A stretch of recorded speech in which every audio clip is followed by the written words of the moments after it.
The coronavirus emergency funding plan, the Paycheck Protection Program, has officially run out of its $349 billion worth of cash, and small businesses continue to suffer. The Small Business Association website stated yesterday that it is unable to accept new applications for the Paycheck Protection Program based on available appropriations funding. Similarly, we are unable to enroll new PPP lenders at this time. Congress is trying to add an additional $250 billion to the programs, but Democrats and Republicans have been stuck in negotiations.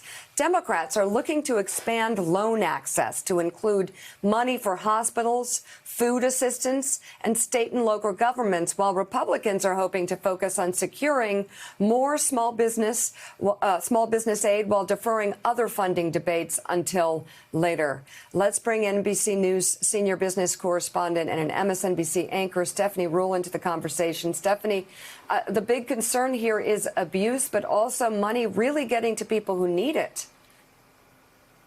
Absolutely. So we could take politics out for a side. And here's where I want to walk us through this. In normal times, it makes sense to sort of optimize your tax deductions. If you run a small business, you're going to bring your accountant in and your lawyer, and you're going to say, what are all the deductions available to me, and how do I pay the least? We know that's how people operate.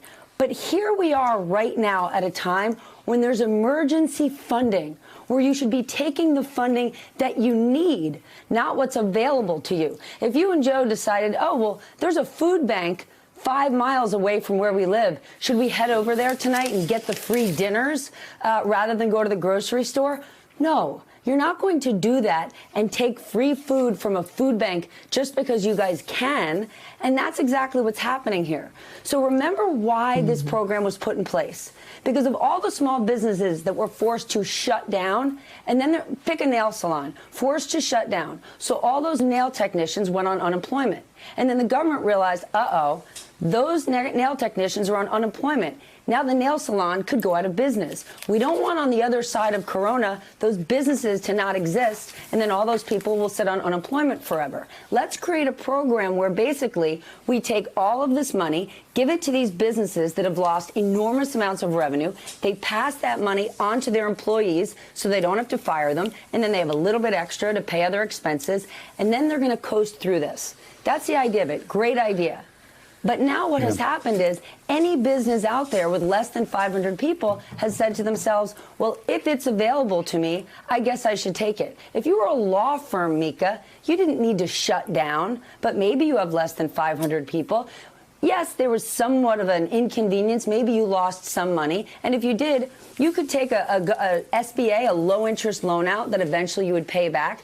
But to see all of these businesses, and remember, we're going to have all of their names, so I promise when we do, we're going to go through them. The fact that they're taking the money is so upsetting because it's not getting to those nail salons.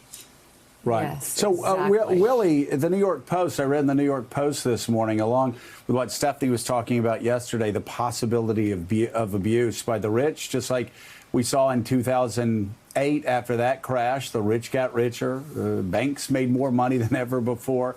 Nobody got sent to jail. The New York Post, 43,000 U.S. millionaires are going to get stimulus averaging $1.6 million each from the coronavirus Relief Act. That in the New York Post. It's absolutely obscene.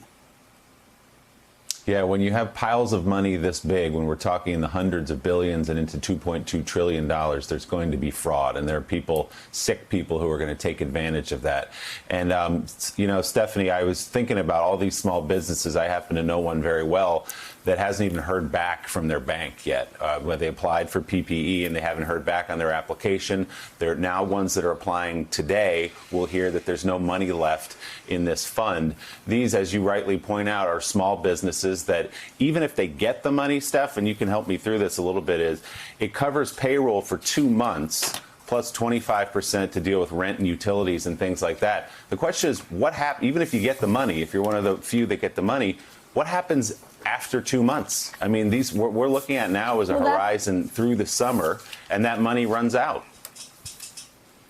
That's the big issue. And that's actually why you're seeing quite a few restaurants not apply for the loan, because they know this thing is only 2 months. And they don't want to be faced 2 months from now with everything still shut down, and then they're going to fire those employees all over again. But if you're one of those businesses that took the money and didn't need it because you don't actually have to shut down, well, then again, this is just a nice cushion. And you've got to ask yourself, when you go to CVS right now, if you can buy 50 rolls of toilet paper, you're not. And when you see the person who is, you're kind of publicly shaming them. We're realizing that's not the right thing to do. Don't take it because I can. But here, businesses think they can do it in the dark of night. And well, nobody's watching. Right. I'm just going to take all the hand sanitizer. And taking all that hand sanitizer could be killing people's businesses. Stephanie Ruhle, thank you very, very much for coming on. We'll see you at 9 a.m. right after Morning Joe. And coming up, a meat plant in South Dakota is now the country's biggest coronavirus hotspot. We'll talk to the New York Times reporter who's covering that story straight ahead.